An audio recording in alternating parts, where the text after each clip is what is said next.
లేదంటే హోటల్ ఒకటి ఓపెన్ చేసామని అన్నా నేనే వచ్చేదాన్ని అసలు. అంటే నేను మీరు చూసారు కదా, ఈవెన్ నా ఇన్స్టాలో కూడా శౌర్యాన్ని ఎక్కడా పెట్టలేదు నేను. అసలు ఇప్పుడు దాకా శౌర్యాన్ని నేను ఎక్కడా అంటే మీకు తెలుసు కదా, నార్సింగ్ది కొంచెం మనకి ఇన్సిడెంట్ జరిగింది. అందుకుని నేను అసలు ఇప్పుడు ఏదైనా హోటల్ ఇండస్ట్రీ అంటే ఇంట్లోనే మనము ఫ్రిడ్జ్ లో పెట్టి వాడకపోయినా కానీ ఒక్కొక్కసారి బిజీగా ఉన్నప్పుడు బై మిస్టేక్ ఏదైనా పాడైపోయింది ఉంచొచ్చు, మళ్ళీ తర్వాత మనం తీసేస్తాం. ఇక్కడ మనం ఎంత జాగ్రత్తగా ఉన్నా మనం పని వాళ్ళతో కూడా డిపెండ్ అయి ఉంటుంది.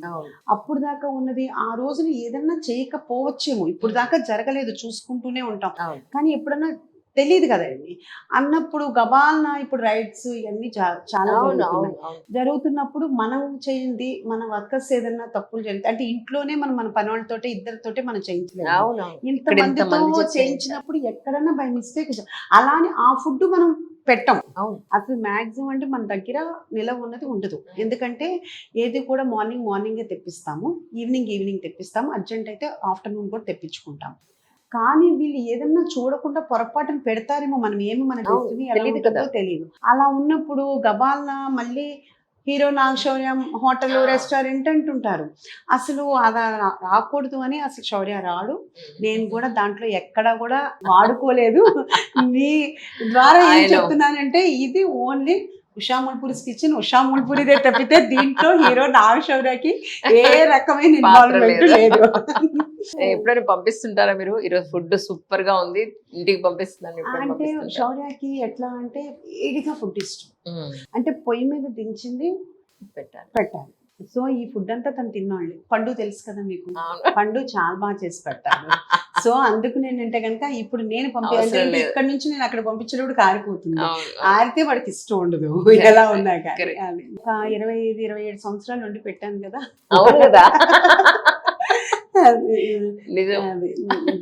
అనుకున్నారా కానీ లవ్ మ్యారేజ్ చేసుకున్నప్పుడు అయ్యో నాకు సంబంధాలు చూసే పని తప్పించారని అనుకున్నారా, లేకపోతే? చాలా సంతోషించాను.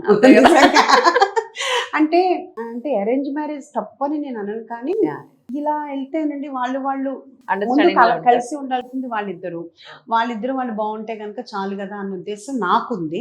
కొంతమంది ఏమంటారంటే ఫ్యామిలీస్ కలవాలి తర్వాత ఇది అంటుంటారు, ఎవరి ఒపీనియన్ వాళ్ళది. నా వరకు వాళ్ళు బాగా కలిసి ఉండి వాళ్ళు ఉంటే సరిపోతుంది కదా అని, వాళ్ళు హ్యాపీగా ఉన్నారు కదా అని నాకు హ్యాపీ. అది సద్గురు ఒక వీడియోలో చెప్పారు, మావిడ పేరు ఒకటే తెలుసు నాకు, వాళ్ళ ఫాదర్ వాళ్ళు ఎవరో కూడా నాకు తెలియదు సద్గురు అంటారు ఒక వీడియోలో. అంటే నాకు అనిపించింది ఒక పెళ్లి చేసుకోవడానికి వీళ్ళిద్దరు ఓకే అయితే చాలా మనకి ఫ్యామిలీస్ వరకు ఆలోచిస్తున్నాం. అదే చెప్తున్నా, యాక్చువల్లీ ఫ్యామిలీస్ కూడా ఉండాలి, అదే డెస్టినీ అనేది ఒకటి ఉంటుంది కదా, ఎలా అనేది అలా జరుగుతుంది అన్నమాట. కానీ ఒక్కొక్కసారి అయితే ఫ్యామిలీస్ కూడా కలిస్తేనే కదా రిలేషన్స్ పెరుగుతూ ఉండేది అని. కాకపోతే ఏంటంటే మా కోడళ్ళు ఇద్దరంటే ఫ్యామిలీస్ అంతా కూడా మనకి బాగానే అంతాను. కాకపోతే శౌర్య వాళ్ళ అత్తగారు మామగారు కొంచెం ఏజ్డ్, వాళ్ళకి మన తెలుగు రాదు, కానీ వాళ్ళ బ్రదర్స్ తోటి మనకి బాగానే ర్యాపో ఉంది, వాళ్ళ వదినలు అందరూ బాగానే ఉంటారు, కానీ వాళ్ళ పేరెంట్స్ కూడా చాలా మంచివాళ్ళు. అలాగే మా పెద్దబాబు కూడా గమ్మత్తుగా ఏంటంటే కన్నడ అమ్మాయి, వాళ్ళేమో గౌడాస్ వీళ్ళేమో షెట్టీస్. కాకపోతే మా పెద్ద కోడలు వాళ్ళ పేరెంట్స్ కి తెలుగు వచ్చు, వాళ్ళు తెలుగు బోర్డర్ లో ఉన్నారు, దానివల్ల వాళ్ళకి తెలుసు. సో వాళ్ళతో మాట్లాడుతూ అంతా బాగానే ఉంటుంది, ఫ్యామిలీస్ వరకు కూడా అందరూ బాగానే ఉంటారు. మనం దేంట్లో ఇన్వాల్వ్ అవ్వకపోతే అంతా బాగానే ఉంటుంది. అది మన కోడలా మన కొడుకా కాదు, మన ఫ్రెండ్ అయినా ఎవరైనా ఎంతవరకు ఉండాలో అంతవరకు ఉంటే ఏ డిస్టర్బెన్సెస్ రావు. మనం ఏదన్నా చెప్పాము అంటే ఎంత క్లోజ్ వాళ్ళకైనా ఇష్టం ఉండదు, అది అంతే. అడిగితేనే మనం ఒక మాట సలహా ఇచ్చినా కూడా అది కూడా ప్రాబ్లం అవుతుంది. ఇప్పుడు అలాగే ఉంటున్నారు కాబట్టి మనం ఏంటంటే కనుక ఏదైనా ఒకటి నాకేమనిపిస్తుంది అంటే నేనేమంత తెలివైన దాన్ని కాదు,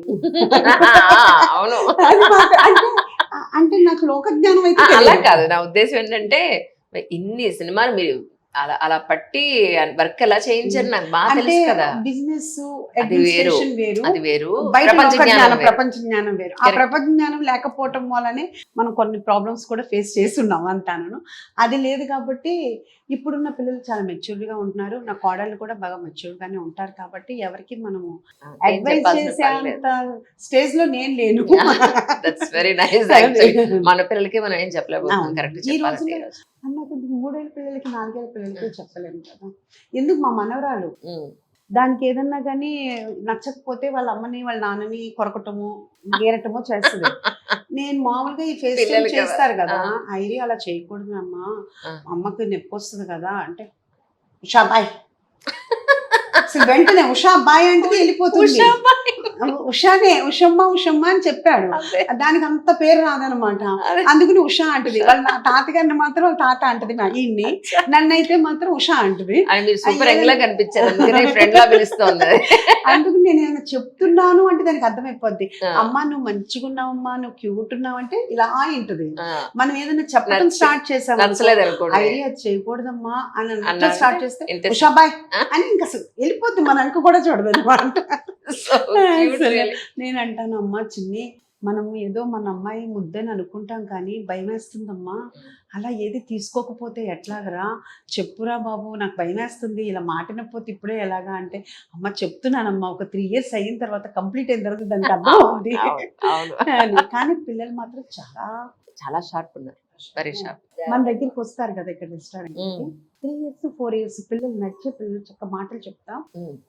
నేను టేబుల్ దగ్గరికి వెళ్ళి మాట్లాడుతా, తర్వాత నేను ఇంకో టేబుల్ దగ్గర ఎక్కడ ఉంటే వాళ్ళు వెళ్ళేటప్పుడు వచ్చి, ఆంటీ ఫుడ్ సూపర్ అని చెప్తూ ఉంటారు. ఆంటీ కాదమ్మా, అమ్మమ్మ అని చెప్తూ ఉంటాను. అంటే పిల్లలు అంత షార్ప్ ఉన్నారు.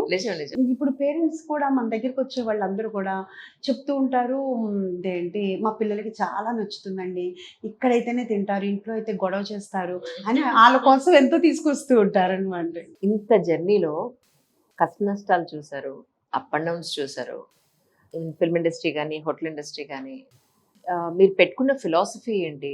లేదా ఇప్పుడు అయ్యో మనం ఇంత మైనస్లో ఉన్నాం, వాళ్ళు ఏమనుకుంటారో మన గురించి, వాళ్ళు ఏం ఆలోచిస్తున్నారో, లేదు ఈరోజు మనం ఎంత సంపాదించాం, 10 మంది మన గురించి ఏమనుకుంటున్నారో అని అనుకుంటారా? ఎవరేమనుకుంటే అంటే నా ఏజ్ అయితే నాకు తెలుసు అని అనుకుంటారా? నేనైతే అదే అనుకుంటాను. నేను నలుగురు గురించి ఆలోచించను.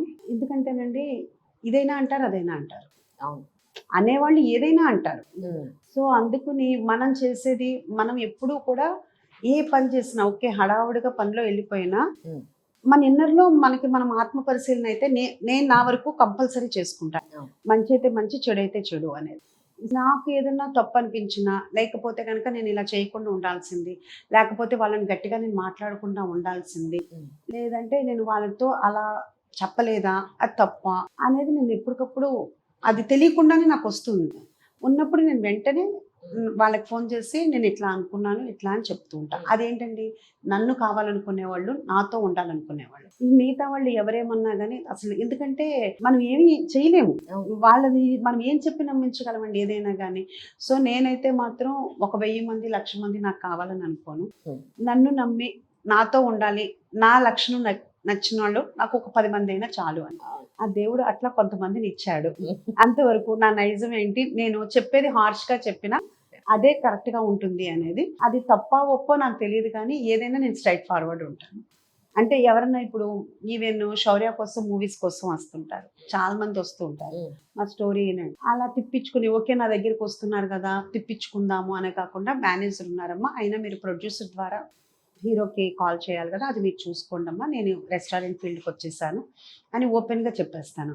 వాళ్ళు ఏంటి, కాదు మేడం మీరు ఒకసారి ఫోన్ చేయండి అంటారు. లేదమ్మా నేను తనలో ఇన్వాల్వ్ అవ్వను, అదంతా సెపరేట్ సెక్షన్ కదా, తను చూసుకుంటారని ఫస్టే చెప్తాను. అది వాళ్ళకి బాధ అనిపించినా ఇంకోటి చెప్పినా ఫస్టే క్లారిటీగా ఉండటం ఇష్టం కదా అని. అట్లా ఏదైనా కానీ ఓపెన్గానే చెప్తాను. అంటే ఒక రోజులో అమ్మ ఎలా ఉన్నావు, తిన్నావా, నీ ఆరోగ్యం ఎలా ఉంది అని ఒక కాల్ ఏదైనా చేస్తూ ఉంటారు ఆయన? యాక్చువల్గా పెద్ద బాబు అయితే రోజుకి 4-5 సార్లు చేస్తాడు. అదే ఇప్పుడైతే మాత్రం, అంతకుముందు చేసేవాడు ఎప్పుడును, ఇప్పుడైతే కూతురు మా మనవరాలతోటి కంపల్సరీగా చేస్తూ ఉంటాడు. నేనేమంటానంటే వాడితోటి, ఒరే నువ్వు మాట్లాడితే మాట్లాడావు, రేపు ఇది పెద్ద అయిన తర్వాత నువ్వు ఇన్నిసార్లు ఫోన్ చేసి చూపించావనుకో, నాన్న నువ్వు మాట్లాడు, ఈసారి నా మోషన్ చూపించి మాట్లాడమంటే నాకు ఓపిక లేదు అంటదేమో అని అంటానమాట.